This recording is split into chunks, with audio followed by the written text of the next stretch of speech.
Can you master the Doom Tower? I'm Lord Zath, and I'm going to show you how I mastered Doom Tower Rotation 2 and Doom Tower Rotation 3. I've yet to do Doom Tower Rotation 1. That starts in 4 days and 14 hours. I can start working my way up. But I wanted to show you guys how I was able to climb all the way up in this particular rotation to room 114 in the Doom Tower hard with 4 free champions that everybody gets access to, plus 1 rare champion. That's right, ladies and gentlemen, you don't need any crazy champions to pull this off. Alright, you just need champions that you will get as you play the game. Now, mind you, my account, I've been playing this game for about 2 years now. So this isn't something you're going to get to right off the bat. However, if you know what you're working towards, you can start early on building up resources. And that rare champion, for example, is somebody that a lot of people are going to get very early on. So without further ado, let's go into what makes this work. And I'm going to go ahead and pull up my Doom Tower Hard team. Now, credit where credit is due. A lot of this came out of a raid content creator, I believe it was Stu Gaming, who put together a very basic setup. And then what I've done is I've built up on that. His setup involved Archmage Helmut, and what was the other one that I'm missing? He had something about Sylar as well. I don't have Sylar on my account, so I needed something with a little bit more zhuzh to it. So I had picked up Mithrala, and everybody can get Mithrala by doing Hydra. Visix is a login champion, as is Seal of the Drakes. Akoth the Seared is a Doom Tower Secret Room champion, so as you keep doing Secret Rooms, you'll eventually unlock him. And there's our rare Bellower. Now, I know what you're thinking. Mithrala, come on, and there's no way I'm going to have her, Zath. No problem. If you don't have Mithrala, you can easily sub her out for Drexstar.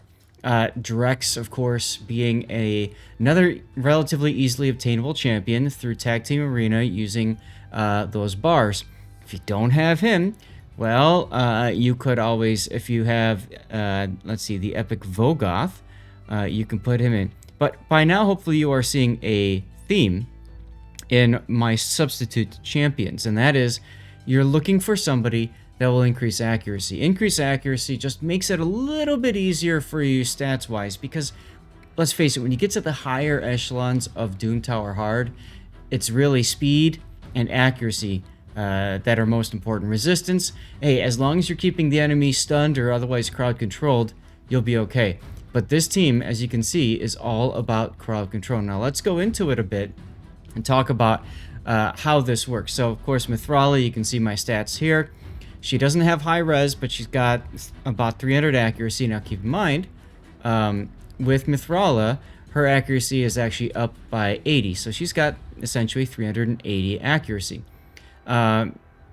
See what I mean about how it makes the stats easier to build? The rest of her kit, it's not that big of a deal.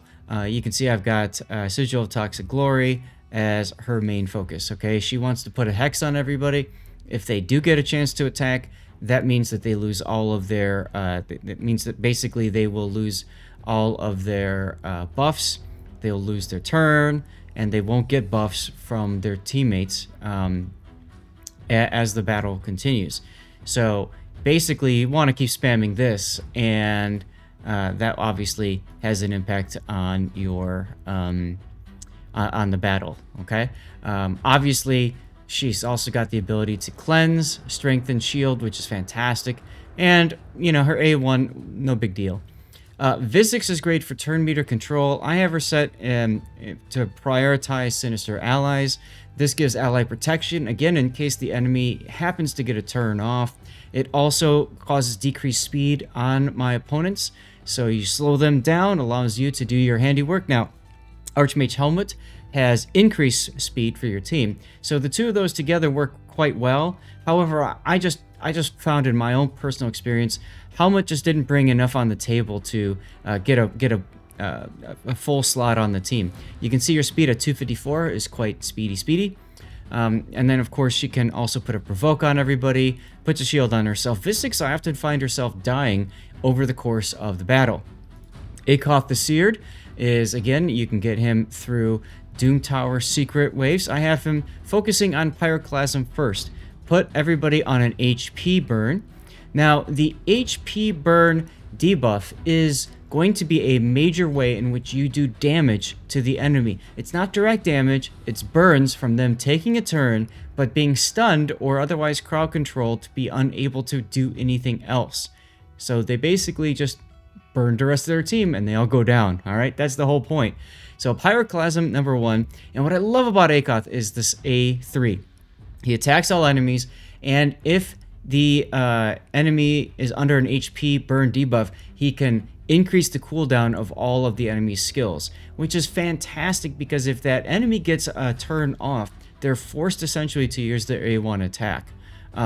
So it's just, think of this team as a grinder. It just grinds the hell out of the enemy. Also puts a shield buff on, which is kind of sexy for survivability. And then the A1 decreases crit rate on champs. This is basically a way to ensure that the enemy can't crit you. But again, in Doom Tower Heart, it's not so important. Now, Bellower was kind of the secret sauce that I had been sleeping on for a year and a half of my account. I didn't really think he was that important because I had him, but I had so many other champions that were epics and legendaries, and I thought, I don't need him. Well, was I wrong? Holy hell. So here we have Bellower. You can see his stats. Pretty fast, pretty accurate. But you'll note that I've turned off his special abilities. I only have him using his A1, Frazzle. And that's for a reason.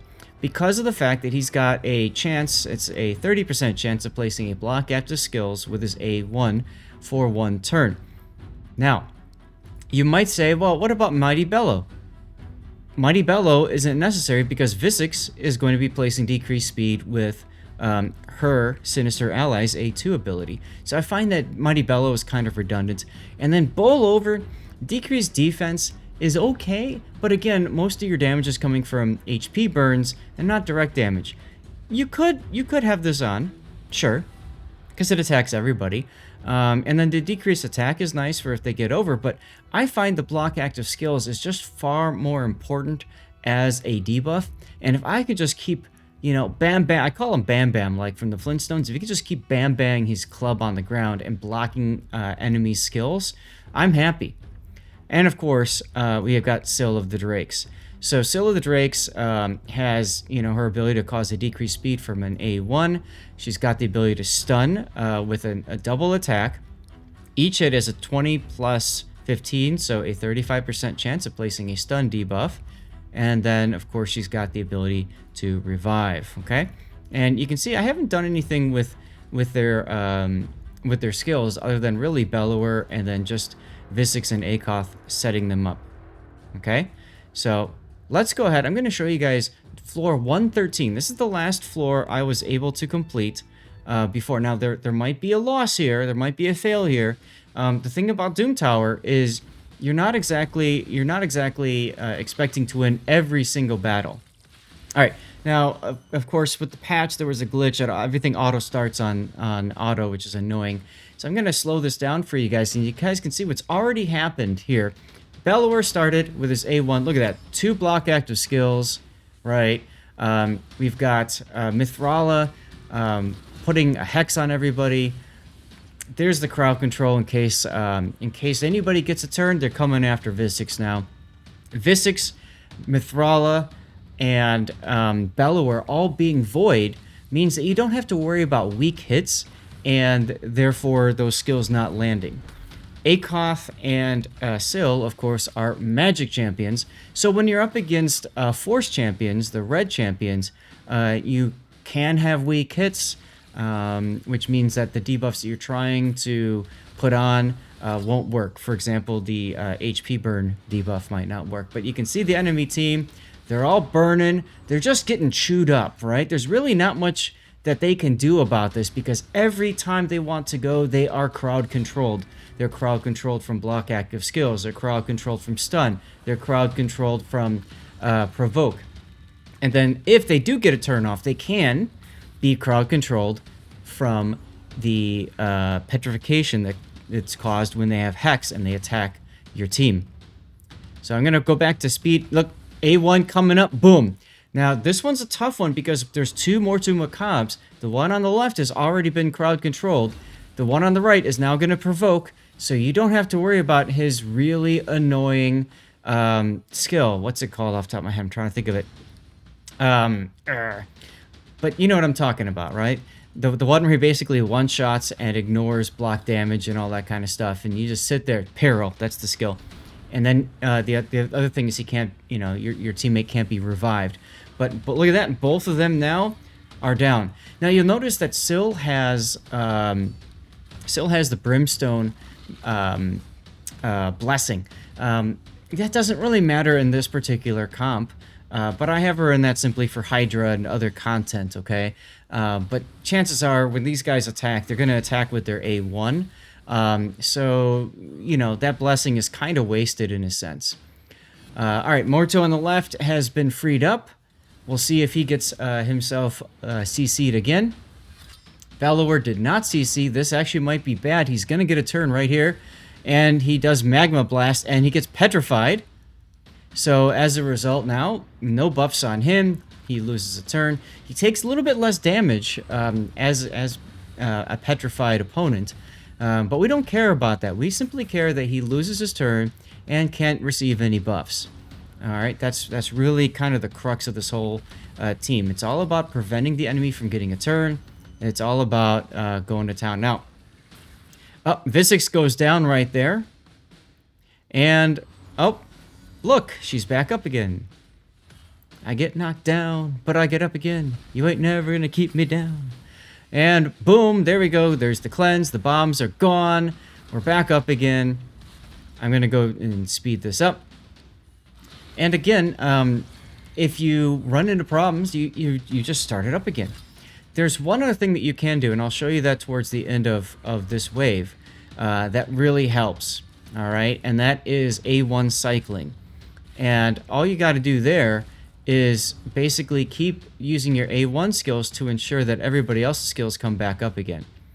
All right, I'm going to go back down to manual for sec. This is not looking good, but we'll keep going. And you can see, all right, Visix now revived. Decrease speed. Provoke. And even though we were down to 2 champions, look at what's happening. They're coming back now. All right, again, I want to show you guys A1 cycling and all that good stuff. We're going to go ahead and bring Bellower back up first. And then we'll go ahead and we don't need to use the A2 anymore. And unfortunately, she died before we got everybody in position with the A1 cycle. So this could be pretty bad, but let's see what happens. So we're going to start with Bam Bam. Look at that, block active skills, stun. See that weak hit over there on the dude on the right? Now, all those guys now have block debuffs, but if they attack and then they get petrified, they'll lose that block debuffs ability and the strengthen. Or the buffs, I should say. These guys are back. Visix coming in. In terms of order of revival, I should probably optimize my order a little bit better to have it set so that Syl will prefer to revive. I can't think of his name all this time. Bellower. She'll choose to revive Bellower over Visix because Visix dies a little bit too easy with that provoke, and especially with the ally protection. She just takes up too much damage and it just hurts her too much. So this might end up being a fail here. We'll have to see. Nope. That buff coming in clutch, the cleanse and the buffs. But you can see the ally protect going on Visix. Visix now going to do a little turn meter reduction with their A1. All right, and you can see we're down, but we're not out. And we're just grinding. These aren't going to be fast runs, guys, but they're going to be successful. And if they aren't successful immediately, give it time. Some of these comps, you know, you just got to keep working at it. Just got to keep working at it. We're looking better with more people up, but now Syl just went down. We have no more revival. But at this point, it's 3-on-3. So it's looking pretty good for our team. Let's keep going. Down to 2 opponents. And you can see we're gonna pull this one off. We're gonna pull this one off, guys, and that's perfect. That's beautiful. All right, good.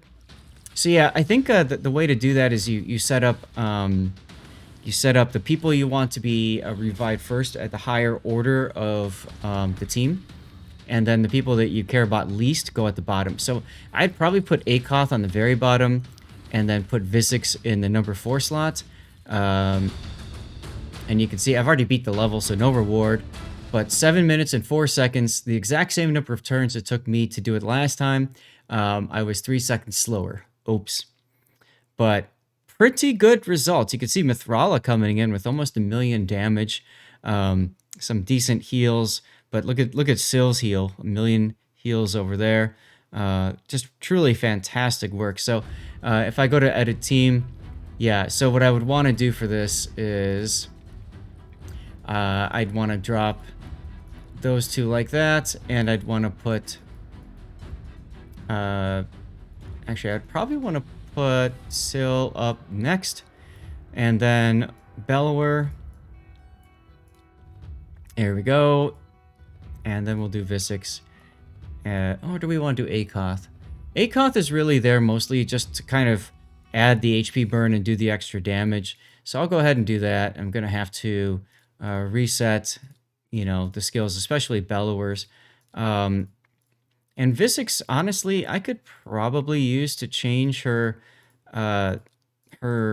skill set and make her do the other one. But I think I actually like it better. I want her to do Sinister Allies because I want her to get the decreased speed out on the enemy as quickly as possible. So I think that is going to be a priority, more so than trying to provoke them to attack her. Let's slow them down first. And then, of course, let's put our first choices back here on Akoth's A2. Dunsies. Okay, now that's floor 113. All right, if I haven't convinced you this works by now, I'm sorry. You're welcome to leave, but you get the idea, right? I could do any floor up to 113. Once you get to 114 in rotation 3, it's really hard. Now, in rotation 2, there were a smattering of levels here or there where I couldn't get the team to work. But let's real quickly go into our champions, and I can show you guys how I have these champions set up, okay? Now, one thing to note too is there's certain things that are helping me out with my abilities. We'll get into that too. But here's my artifacts. You'll note that there's a few that are level 12. I purposely haven't upgraded them because I wanted to show you what you can accomplish with this. But you can see we've got Mithrala in a stun set. I don't know why it's not showing up here, but she's in a stun set with perception. Visix is in stun and perception. Sill, stun and perception. Akoth, stun and perception. Are you seeing a pattern here? Bellower, in stun and perception. All of them have speed boots, and depending on the champion, I've got crit rate, I've got accuracy, I've got resistance. For the most part, I'm targeting about 300 accuracy or higher. I'm targeting resistance around 250 or higher. For the higher floors, obviously, the higher resistance, the better. But keep in mind, if you're able to keep your opponent stunned, resistance doesn't matter, does it?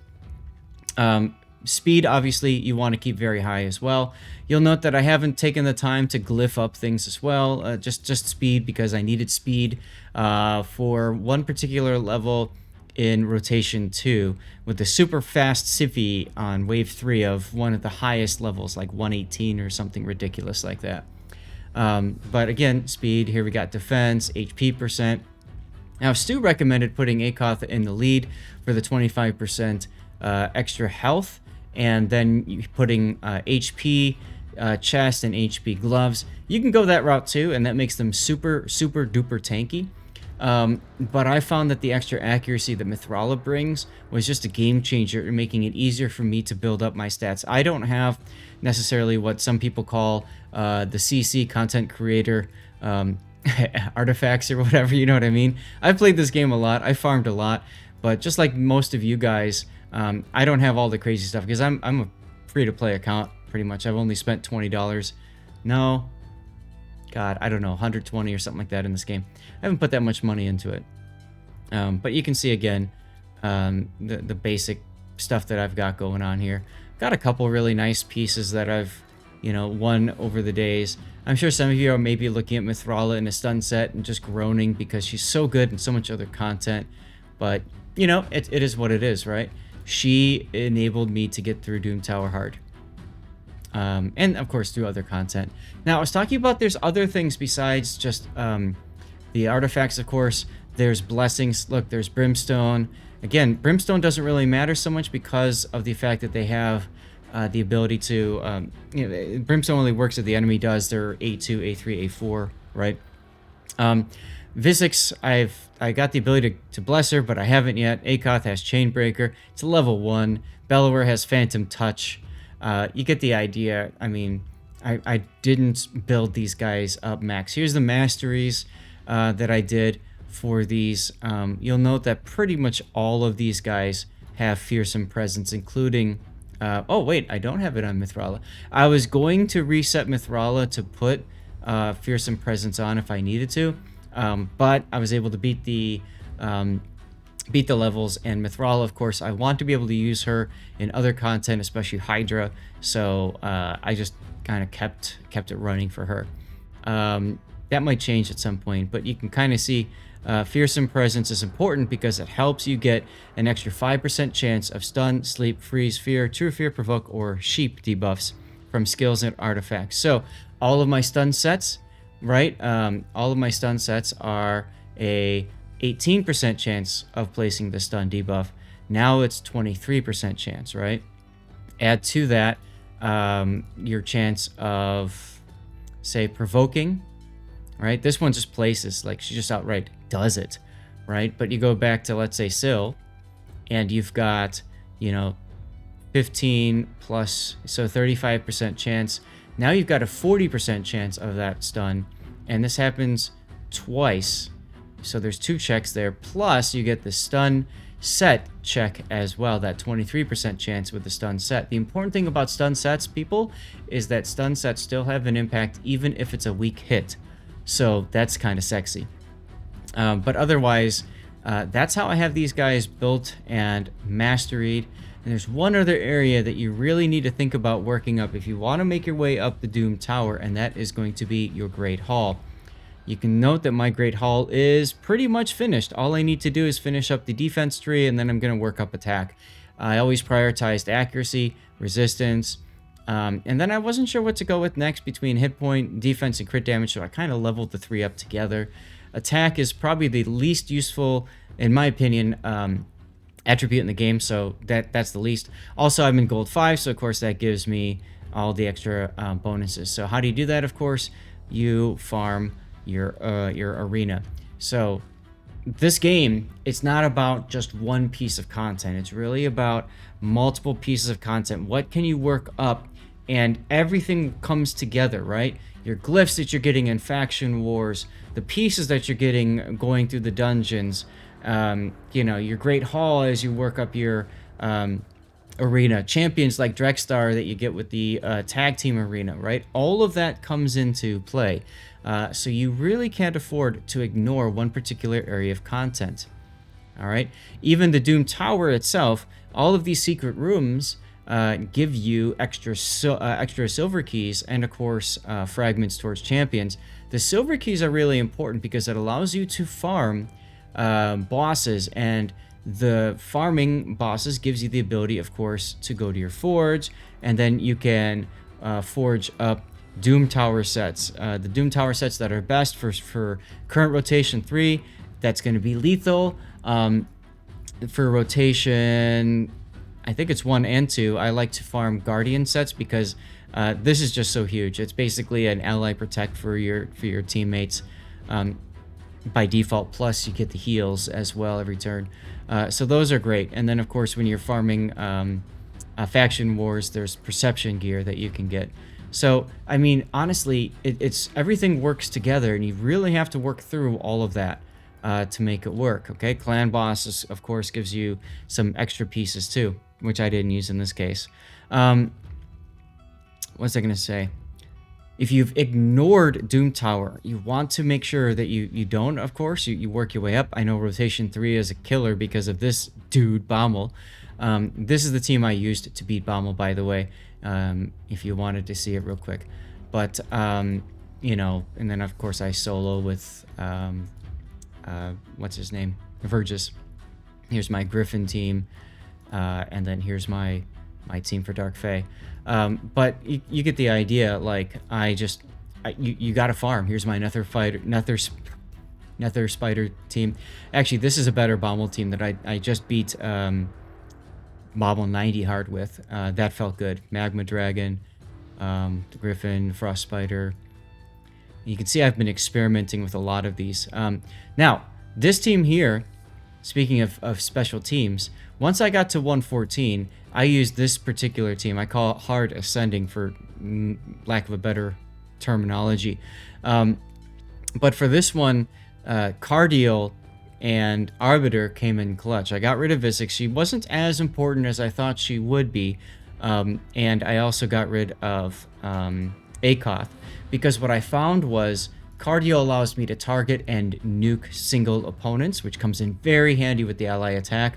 Arbiter, of course, is another free champ that you can get easily enough. So if you don't have Cardio, I mean, you can keep Akoth in there, or a single target nuker, or an ally attack like Farrakhan the Fat would be useful for specifically Doom Tower 114, because of how ridiculous the waves is. So I'll just start real quick and you can see what I'm talking about with this level.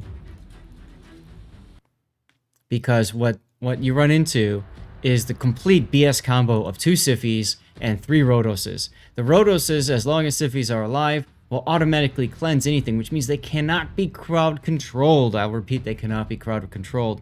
So you basically have to target with your Cardio one of the Siphies. Okay, you gotta take that Siphie down as soon as possible. Once the Siphie goes down, then you work on somebody else. So you can see this Siphie is lowest, so I'm going to do ally attack on this one. This takes a long time. This is a manual fight. This isn't going to be something you're going to do in auto, okay? In this case, I can't put a weaken. I could put a weaken on this Siphie, but it doesn't really matter. And you can see what's happening. Bellower counterattacks, and yeah, that happened. Here's where that blessing of Brimstone comes in handy, right? Alright, well, Arbiter comes into play so that she can revive and turn meter boost. We need to get as many turns going as possible. I really want both of these Siphies to be crowd control. I'm going to go for this one first.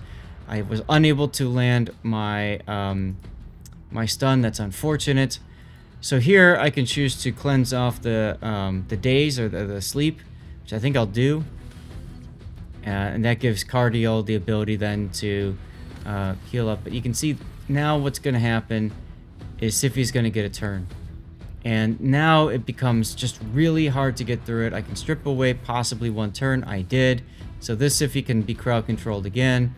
And that's what I'm doing. That's what I'm trying to do right now, is I'm simply trying to crowd control these Siphies and take them down as much as possible. Okay? And then once you take out one Siphie, you take out the other. You completely ignore the Rhodoses. Alright? Whatever they do, it doesn't matter. You just got to get these Rhodoses down. Or sorry, these Siphies down. And then you work on the Rhodoses. The nice thing about the Rhodoses, when you get there, they don't really do too much in terms of damage once you kind of get through it. So it comes in... I'm just getting terrible RNG right now. So once you finish that, you can... you know, A1 cycle and all that kind of stuff. But this is how I was able to beat 114, and then I just kind of kept going from there. Another trick that you can use is a program called RSL Helper. It's a very, very handy program because what it allows you to do is... God, I hate Siphie. What it allows you to do is set it up so that you can do multiple attacks, runs.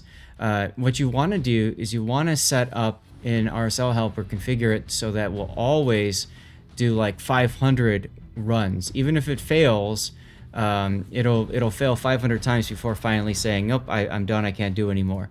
And that's huge. By default, it's 4, which isn't a lot.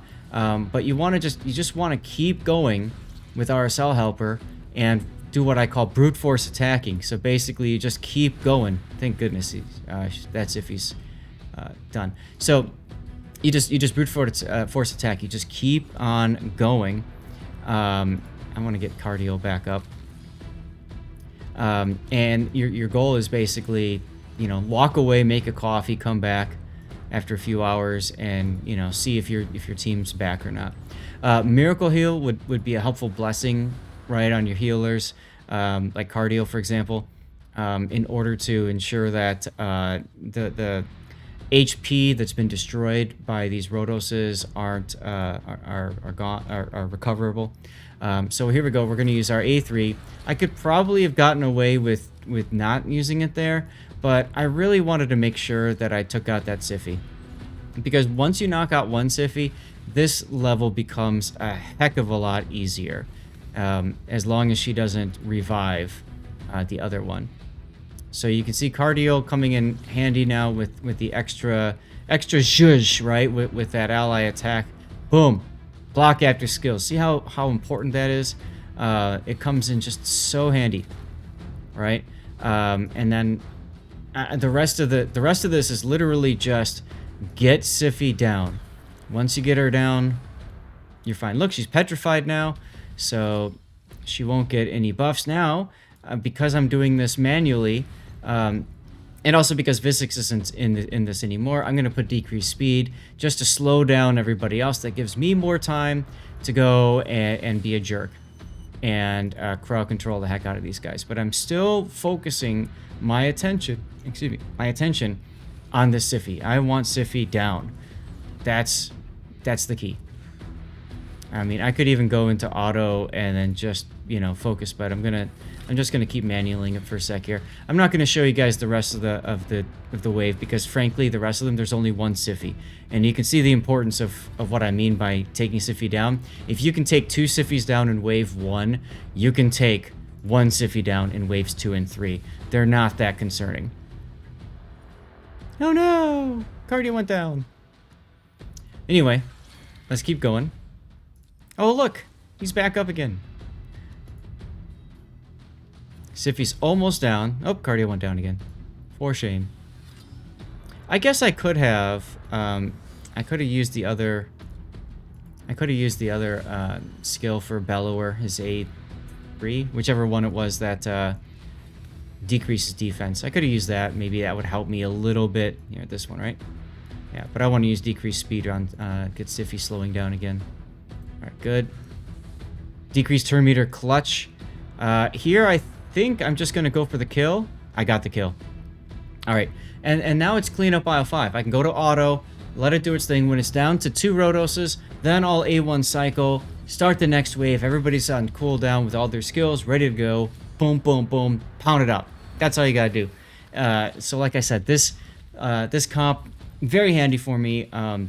Cardio, of course, coming in clutch, but plenty of other options if you don't have cardio. I'm sure most of you guys, if you're up at this point in the Doom Tower, you've got other options. But like I said, definitely want to play the Doom Tower, work your way through. See, now I can A1 cycle and basically get everybody's skills back to available for the next wave. And that's it. Rinse and repeat serves 10, like very, very simple. All right, see, and then there's the next wave again. Just kill her and you're good. Right? That's all there is to it. So again, early cycle, I go in, I just try to block skills. I stunned her, which is just as good as block active skills. And you get the idea. All right, I'm gonna exit the battle here. One other thing I want to mention to you, for those of you guys who are watching from the Western Hemisphere, North America, the way the game works for us is the reset. I'm in Chicago, Central Standard Time, so the reset happens at 6 o'clock, and the Doom Tower resets, I believe, at midnight my time or something like that. Why am I saying that? Because with the reset, you get a whole bunch of silver keys and a bunch of golden keys. You can use those keys before the Doom Tower completely resets, and when it does reset, it gives you 10 more keys. It's a fantastic way to work up your highest Doom Tower farming boss, and get a few more forged materials, or hit up those secret rooms. You'll notice that I haven't done any of my secret rooms, even in normal. I haven't done any secret rooms yet, and that's because I want to get as high as I can. Whoops. I want to get as high as I can in Doom Tower Hard, because obviously the materials, the forged materials that drop, are going to be of better quality. They're going to be the legendary, epic, whatever you want to call it, kind of quality that allows you to forge the 5 or 6 star artifacts. I could care less about the 3, 4, or 4, 5 star artifacts forging wise. So that's another fun tip from me to you. And the other final tip I will give you, and then this video is getting kind of long. Thank you so much for watching. If you've gotten to this point, the final tip that I will give you is always start a new run of Doom Tower on hard mode first. See how far you can get up hard. If you can get up, let's say here, cool. Now you can farm this boss or whichever farming boss you want while you work up the normal. And, you know, maybe build up a team, build up a champion that you want to use to get past a certain boss you can't get past in hard, or, you know, whatever. You get the idea? So start with hard, work your way up, do the secret rooms at the end, always farm the best boss you can for whatever artifact set you want to forge up, and just keep going at it, and make sure you do the best to get through other content, because it all comes together. All right, guys, if you've made it this far, thank you for watching. Please let me know if I helped you out, specifically what parts helped you. If there's a level of floor that you are really struggling in, post it in the comments. I'd be very happy and honored to give you some help there as well. And yeah, if there's anything else in this game, I haven't beaten the whole game yet, but I did get all the way through Faction Wars. God, that was painful, a couple of them. Clan bosses, I've got a 1 key Ultra Nightmare, Brutal team on all but Blue Affinity, Ultra Nightmare. I have to 2 key it. Kind of sucks, but oh well. Doom Tower, I told you about. Hydra, I'm just barely getting the first crate in Brutal, but my focus has always been get Faction Wars done, get up to dungeon level 20 in dungeons, work my way up to gold 5 in arena, tag team arena. I'm in silver, and maybe I'll work my way up to gold. I'm not in any particular rush, and then get the Doom Tower done. Those have always been my focuses, and then from there we go. So once again, thank you so much for watching, and have a Merry Christmas, Happy Holidays out there. Best of luck to all of you. Happy raiding. And take care, guys. Bye-bye now.